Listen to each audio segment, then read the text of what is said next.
She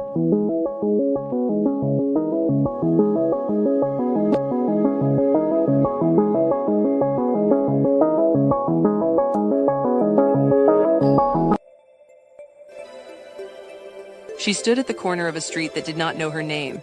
The city hummed and rushed and swallowed everyone whole, everyone except her. Amara pressed her back against cold concrete and watched strangers move like water around stone.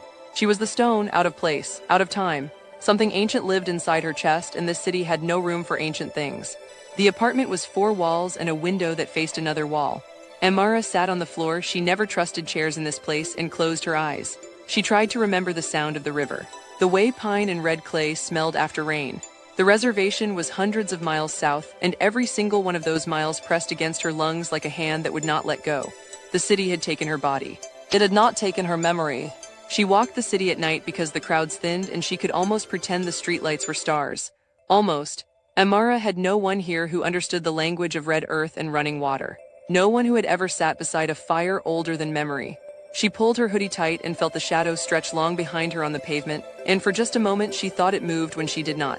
She did not look back. She was afraid of what she would not see. She broke the night as shadow threatened to swallow her whole. Amara pressed her back to a cold wall, slid to the ground and wept. Real weeping, the kind that comes from the marrow. She said aloud to no one, "I have no one, I am alone." And then the shadow moved, not away from her, toward her. It wrapped around her like arms, like many arms. Like 100 generations arriving all at once to say, "You were never without us. You were never without us." She looked up and saw them, not with her eyes but with something older. The long procession of those who had walked red clay and river stone, who had sung to forests and spoken to the sky. They had followed her here into this gray and humming place. They had never left. Amara pressed her hand flat against the concrete and felt beneath it, impossibly, undeniably, the pulse of something deep and living. The earth remembered her even here, even now. She returned to the river. Not the city river, a concrete channel that barely remembered water, but the real one. She drove south until the soil turned red and the trees grew thick and the air smelled like everything she had ever loved. Amara stepped from the car onto the bank and the river recognized her before she could speak. She knelt at the water's edge, and for the first time in months her breathing came easy. Her body remembered what it was made of. The forest did not ask her to explain herself. The trees had known her people for centuries before a single city block was ever laid. Amara walked barefoot through the underbrush, and the ground gave beneath her steps like it had been waiting.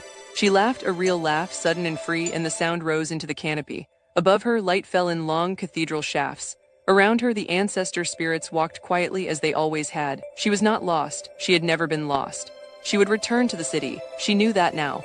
But she would return differently, carrying the river in her spine, the forest in her breath, and 1,000 generations walking in her shadow. Amara had mistaken her shadow for loneliness. It was, in truth, the longest company in the world. She was a woman rooted in 2 worlds, displaced by none.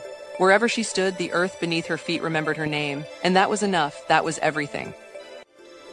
Thanks for watching. Hit that like button so we'll know you've enjoyed. Subscribe to our YouTube channel at The Truth Chronicles to receive daily updates.